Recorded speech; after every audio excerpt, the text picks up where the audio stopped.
Bonjour, on m'appelle le déterminant. Je détermine les classes grammaticales que j'accompagne. J'ai la forme d'une flèche, comme vous le voyez bien, pour déterminer les mots que j'accompagne. Déterminer veut dire montrer ou indiquer. Voilà pourquoi j'ai une forme de flèche. Mes mains levées indiquent que j'accompagne habituellement d'autres classes grammaticales. Mes yeux indiquent que vous devez être attentif. Ma coque verte me sert à modifier le genre. Je peux être masculin, mais je peux aussi être féminin. De même que je peux être singulier ou pluriel. Ma fonction est de déterminer les mots que j'accompagne. Si je suis masculin singulier, les mots que j'accompagne seront masculin singulier. Si je suis féminin pluriel, le mot que j'accompagne sera féminin pluriel.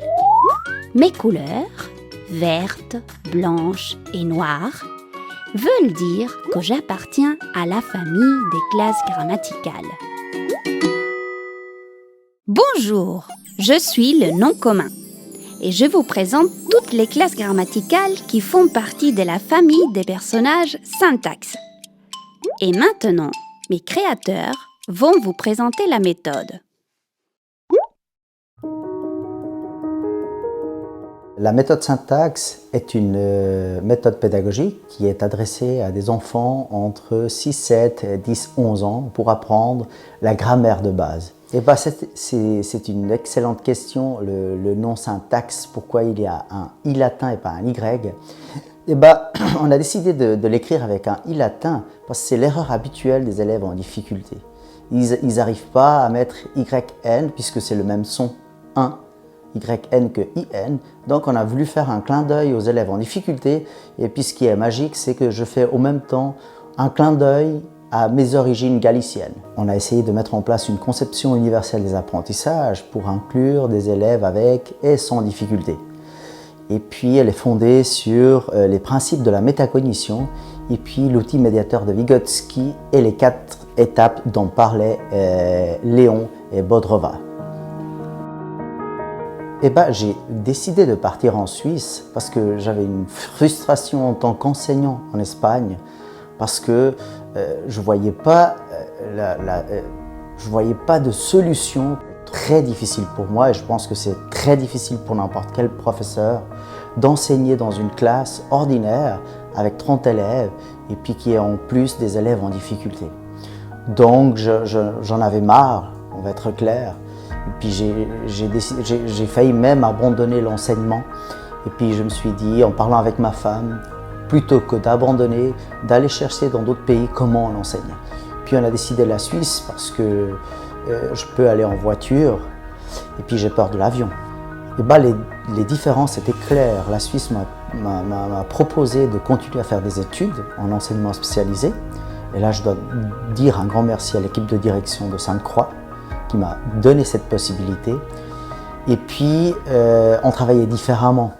Il y a moins d'élèves par classe.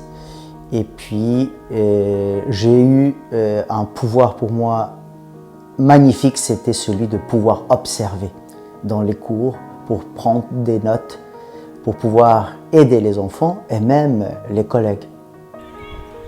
J'observais dans les cours que mes collègues expliquaient la grammaire très très bien, mais ensuite on voyait qu'il y avait certains enfants qui n'avaient pas construit le savoir de ce que c'était une classe grammaticale.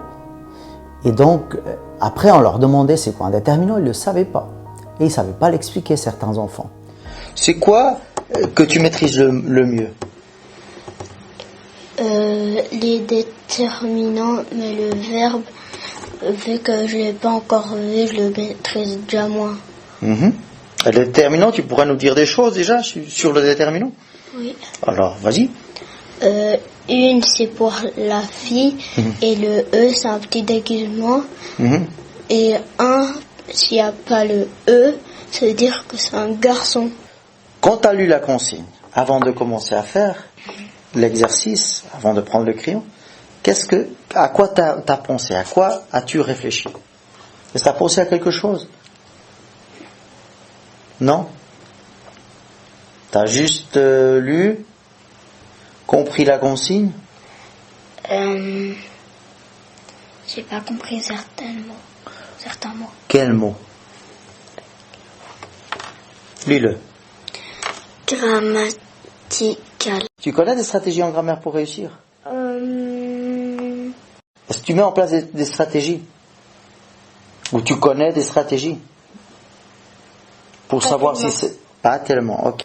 Donc, j'ai eu la possibilité d'observer ça, de partager avec mes collègues et de pouvoir construire quelque chose et de mettre en place quelque chose pour aider ces élèves à construire ce savoir. Donc, ce que j'ai trouvé comme première solution, c'était je me suis basé dans les personnages de Retz pour associer une connaissance abstraite à quelque chose de concret.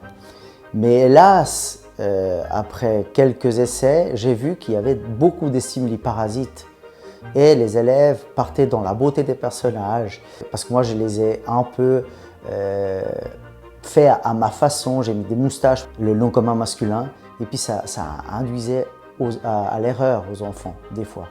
Donc là je me suis frustré encore une fois et puis je ne savais pas quoi faire, il y a eu un moment de doute de ne pas savoir quoi faire et puis j'ai eu la brillante idée de contacter un ami qui s'appelle Shiro, qui est très créatif et qui habitait avec un autre copain qui était aussi très créatif, David Cuence.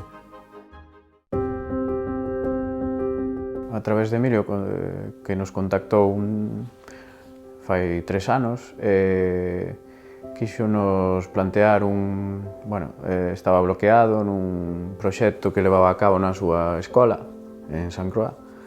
Entonces decíanos que tiñamos unhas personaxes que non funcionaban moi ben. Le rôle de Shiro et de David Cuence, c'était de mettre les connaissances abstraites dans un personnage et qu'on puisse tout voir dans ce personnage. Enseñounos as pezas e rapidamente vimos que había unha serie de problemas a nivel formal e cromático que eran importantes. A nivel de forma, por exemplo, non había moita diferenciación entre as personaxes e iso era un problema. A diferenciación máis grande era a do color. Encontrábamos que facía que non houbese unha pertenencia a un grupo dentro desas clases gramaticales. Había elementos dentro das figuras que daban a distracción, non eran elementos que en sí explicasen unha función directa desas personaxes. Claro, facía que houbese distraccións e que os nenos non se fixaran no que realmente tiñan que aprender. Pois en canto a volumen, eran figuras planas fabricadas en goma eva. Ao ser planas, pois non daba a posibilidade aos nenos de ter unha manipulación plena. Non podías collelas e aprender a través do tacto ou do movimento. Era como que había unha barreira a nivel táctil.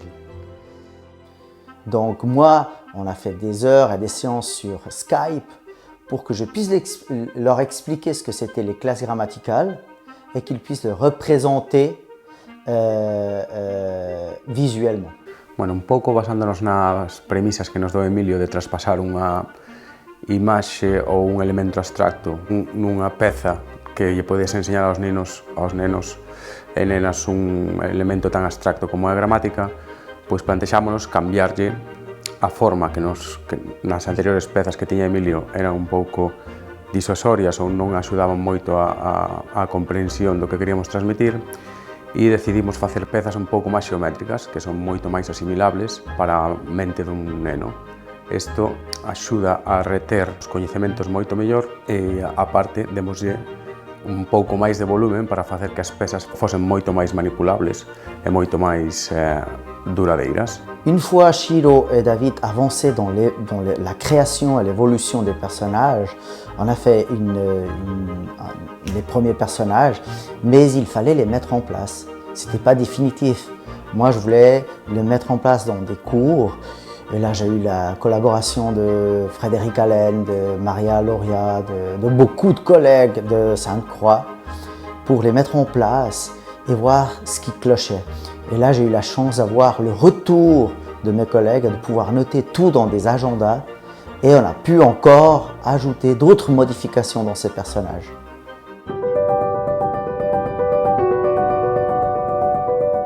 Et oui, c'était pas encore fini. Il n'y avait pas que les commentaires de mes collègues. J'ai eu aussi la chance de pouvoir partager les commentaires avec les enfants et les familles. Et les familles m'ont donné ses opinions. Moi, j'ai tout noté, mais pour moi, ce qui était magique, c'était les opinions des enfants. Parce que les enfants ont très bien compris comment ça marchait, la méthode syntaxe.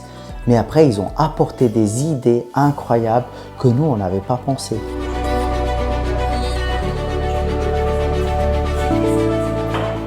Cando cheguei a Suiza, me propuxo Emilio de ir visitar as clases ali. Presentoume como se fose un profesor que non ten nin idea do método, para que vise como os nenos me explicaban o método, de como funciona a sintaxe, de como funcionan as clases gramaticais.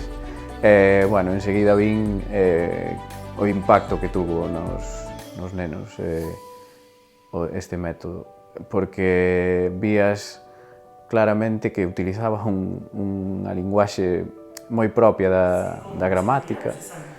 Eran nenos de 7 anos, era algo curioso de ver.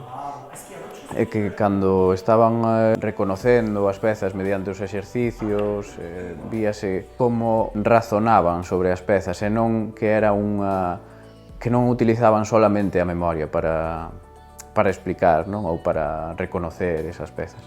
Para min motivaba moitísimo ver que o que nós estábamos cocendo pois, estaba funcionando realmente. Eu non era capaz de saber realmente cal era o neno que tiña dificultades ou quen non. Non fun capaz. E para min tamén un pouco o mesmo, que cheguei ás escolas suizas onde estaba aplicado o método e tanto o alumnado como os profesores ou mestres e mestras nos estaban como agradecendo continuamente o nosa labor porque realmente é unha cousa que axuda moitísimo, un método que axuda moitísimo a aprendizaxe. Dinamiza realmente as clases e fai que faime a min personalmente que este proxecto que iniciamos dunha forma altruista e dunha forma cas ganas de axudar e cas ganas de que os nenos aprendan se vexa realizado e compensado realmente o esforzo que tivemos durante estes anos vendo que realmente funciona e vendo que os nenos son capaces de asimilar os conceptos tan abstractos como a gramática ou as funcións gramaticais. Nous, avec David, quand il est venu, avec Chilo qui est venu, il me disait, mais Emilio, c'est des mini-profs, parce qu'ils arrivent à expliquer. Il y a même un enfant en difficulté qui arrive à expliquer à un autre qui vient juste d'arriver, qui n'a jamais vu les personnages. Il arrive à expliquer tout le personnage, mais parfaitement, de tout ce qu'il voit. Ça sert à quoi ça? D'accord. Ça sert à connaître si c'est au féminin que c'est les filles, au masculin que c'est les garçons. Et le milieu, ça va mettre si les singuliers, ça veut dire qu'il y a qu'une chose, et le pluriel, c'est quand il y a beaucoup de choses. Non. Quand il est comme ça veut dire qu'il est pluriel, c'est quand il y a plusieurs. Les chiens, c'est pluriel parce qu'il y en a plusieurs. Et si on enlève le ça c'est les chiens. Et si tu enlèves le S, c'est les chiens. Viens voir la flèche. Tu vois que c'est une flèche, Amina? Oui. C'est une flèche. Tu peux expliquer pourquoi il a la forme d'une flèche, Thomas? Parce qu'il détermine le nom commun. Et que veut dire déterminer? Explique. Par exemple, si je suis là, par exemple, c'est le déterminant, c'est le. Moi, tu veux dire le chien, tu veux dire le chien, tu es d'accord? Oui. Les mêmes, comme ça, elles font pas le reste de ces personnages, mais pas tous. Pourquoi il est vert, noir et blanc? Parce que c'est les couleurs de la classe grammaticale. Et la méthode syntaxe essaye de faire une QAP, une conception universelle des apprentissages, c'est-à-dire une pédagogie universelle. Moi, je fais toujours la même question à des personnes. Quand vous voyez une rampe dans un bâtiment, c'est pour qui? Eux, ils répondent pour des personnes à mobilité réduite. Moi, je dis non, c'est pour tout le monde. Et c'est ce qu'on essaye de faire avec la méthode syntaxe. C'est pour ça qu'il nous manquait quelque chose. On avait la manipulation, le mouvement, la construction avec les enfants, mais il nous manquait le format numérique. Et là, on a eu la brillante idée de mettre en place ça à travers Roberto Rama, qui s'est chargé de tout ce qui est en lien avec l'informatique. Eu chego a sintaxe porque David e máis eu coñecémonos desde fai moito tempo. Entón, el contame un día que está metido nun proxecto pedagóxico e que están nun punto que necesitan facer unha páxina web, porque el xa sabía que eu facía páxinas webs a través de xestores de contidos. Entón, un día ven pola miña casa e contame de que vai toda a historia, enséñame todo o material, eu quedo alucinado. Entón, empezo a traballar en esa web. Había que insertar unha aplicación, a cal tiña un problema de código, de programación. Entón, poñémonos en contacto con unha xente, con uns amigos profesionais do sector que se dedican á programación e seguimos avanzando. Entón, empezamos a estructurar os 4 niveles de exercicios que hai, o tema dos editores, todo o que a día de hoxe compón a web. Emilio ven de vacacións, porque eu a Emilio solo falar con el por teléfono por Skype, pero nunca tuera contacto físico con el. Entón, chega de vacacións, facemos unha comida. Entón, aí é onde Emilio profundiza un pouco máis na explicación do que é o método sintaxe. Entón, aí é cando eu realmente tomo conciencia do que é este método. Entón, digamos que a miña forma de involucrarme cambia radicalmente, porque quedei alucinado. Entón, involucro moito máis, entón estábamos diseñando unha caixa que tiña uns problemas de deseño, a cal eu botei unha man cos meus coñecementos de estruturas que teño a solucionar algúns problemas. Logo chegou o momento de ter que patentar, tamén lle botei unha man, dedícome tamén á música, entón estou un pouco máis en contacto con todo ese tema de rexistros e demais. E seguimos traballando. E a día de hoxe síntome super contento de pertenecer á familia Sintaxe, porque eu teño unha perspectiva de que o mundo necesita un cambio, tanto a nivel social como medioambiental, e sempre pensei que a única solución é empezar pola base, que é a educación. Entón, estou super contento de pertenecer a unha familia que loita porque a forma da pedagogía en sí no mundo cambie.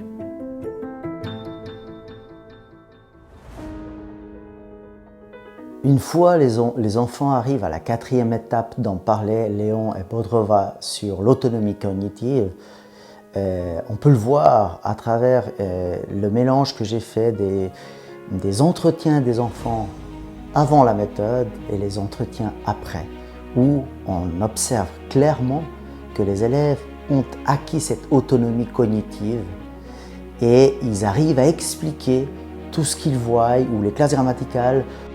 On l'imagine dans notre tête et on met un déterminant devant. Ok. Pour le déterminant, on met un nom commun derrière. ok. Pour le verbe, On le conjugue. ok. Pour l'adjectif, On met il est ou elle est devant et on regarde s'il précise le nom commun. selon toi, quels sont tes points forts ou ce que tu maîtrises le mieux dans les classes grammaticales? Le nom propre, le verbe, le nom commun, le déterminant et Tu peux me dire tout si tu veux. pronom. Non, Tu peux me dire tout si tu veux. Hein. ouais, tout, voilà. Dans la première évaluation, tu ne connaissais pas un mot, lequel?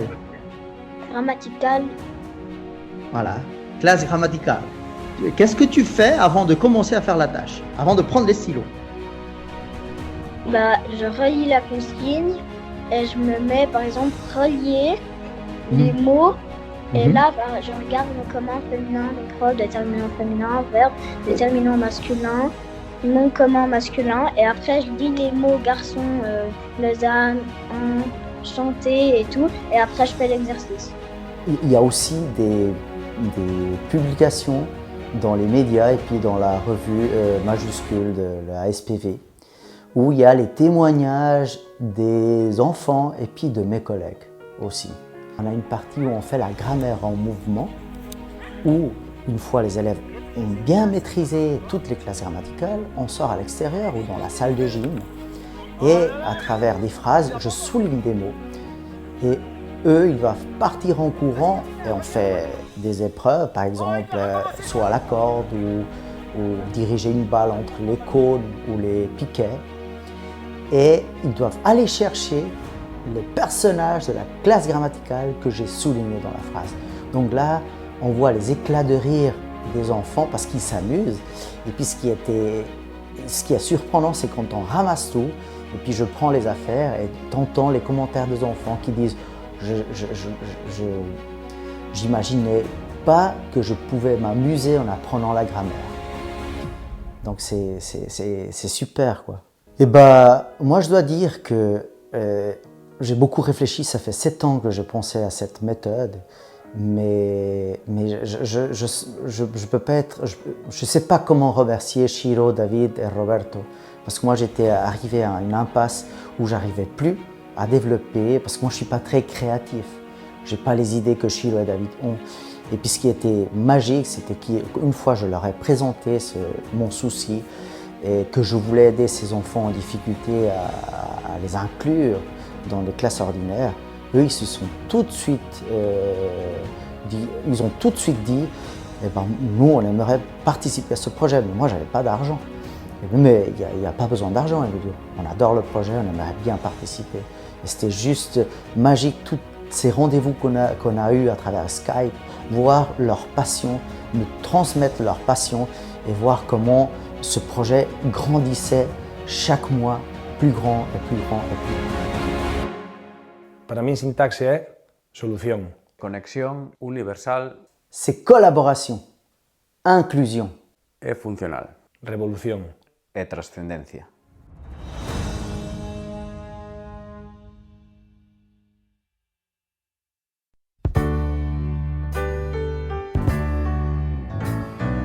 Dans la chaleur pesante de la salle d'attente à Lausanne, une nuit, ils sont là 20 ou 30 qui somnolent ou qui chantent pour passer leur ennui. Ils ne parlent pas mon langage, viennent d'Espagne ou d'Italie. C'est pas par plaisir qu'ils voyagent.